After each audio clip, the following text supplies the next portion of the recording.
नमस्कार मित्रांनो, तुमच्या आयुष्यात कधी निराशा, मानसिक तणाव किंवा कोणतीही मोठी समस्या निर्माण झाली आहे का? या सर्व समस्यांवर मात करण्यासाठी आज आपण एक अशा प्रभावी उपायाबद्दल जाणून घेणार आहोत, जो तुमच्या आयुष्याला नवीन दिशा देऊ शकतो. तो म्हणजे श्री स्वामी समर्थ तारक मंत्र. नावाप्रमाणेच हा मंत्र आपल्याला संकटातून तारून नेण्याचे सामर्थ्य देतो. या मंत्राचा अर्थ काय, तो कसा आणि कधी करावा याविषयी आपण सविस्तर माहिती पाहणार आहोत. आपल्या सर्वांनाच आयुष्यात कधी ना कधी मार्ग सापडत नाही असे वाटते. अशा वेळी स्वामींचे नामस्मरण आणि तारक मंत्र मनाला एक अथांग आधार देतो. भीती आणि नकारात्मकता दूर होते. हा मंत्र म्हणतानाच उच्चाराने मनातील भीती, वाईट विचार निघून जातात.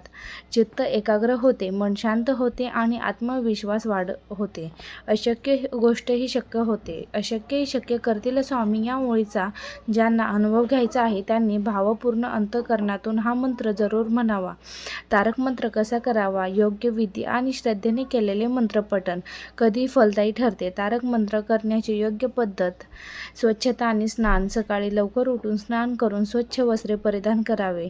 देवाजवळ किंवा स्वामींच्या फोटोजवळ शांत चित्ताने बसावे. एका तांब्याच्या किंवा काचेच्या प्याल्यात स्वच्छ पाण्याने पाणी भरावे आणि त्यात तुळशीचे पान टाकावे. तुमच्या उजव्या हाताची 5 बोटे किंवा तळ हातात प्याला ठेवून मंत्र म्हणावा. यामुळे तुम्ही सकारात्मक ऊर्जा पाण्यात उतरते आणि ते उत्तम तीर्थ बनते. पूर्ण श्रद्धेने 11 वेळा किंवा तुमच्या वेळेनुसार 1, 5, 7 वेळा तारक मंत्राचे पठण करावे. मंत्र म्हणून झाल्यावर ते तीर्थ स्वतः प्यावे आणि घरातील सर्व सदस्यांवर व आजारी व्यक्तींना द्यावे. तारक मंत्र कधी करावा? सकाळची वेळ 4 ते 6 ही अमृत वेळ मानली जाते. देवपूजेच्या वेळी हा मंत्र म्हणणे अत्यंत उत्तम. संध्याकाळी दिवे लागणीच्या वेळी मनातील नकारात्मकता दूर करण्यासाठी हा मंत्र पठण करता येतो. कोणत्याही शुभ दिवशी, विशेष गुरुवारी, पौर्णिमा किंवा संकष्टीला तुम्ही या मंत्राचा जप सुरुवात करू शकता. हा मंत्र रोज 11 दिवस 11 वेळा म्हणले तर उत्तमच. मित्रांनो, जीवनात कितीही मोठे संकट असो, आजारपण असो किंवा आर्थिक समस्या असो, या मंत्राच्या नियमित जपाने नक्कीच मार्ग निघतो. हा मंत्र केवळ धार्मिक विधी नाही, तर ते स्वतःला दिलेले एक वचन आहे. स्वामींचे नामस्मरण आणि तारक मंत्राचा उपाय तुमच्या घरात दैवी कवच निर्माण करतो.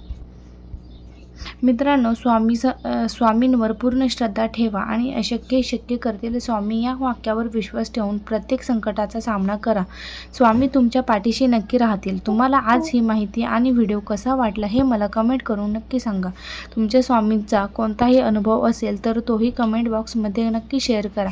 अशा प्रकारच्या भक्तिपूर्ण आणि माहितीपूर्ण व्हिडिओ जनासाठी आपल्या चॅनलला नक्की सबस्क्राईब करा.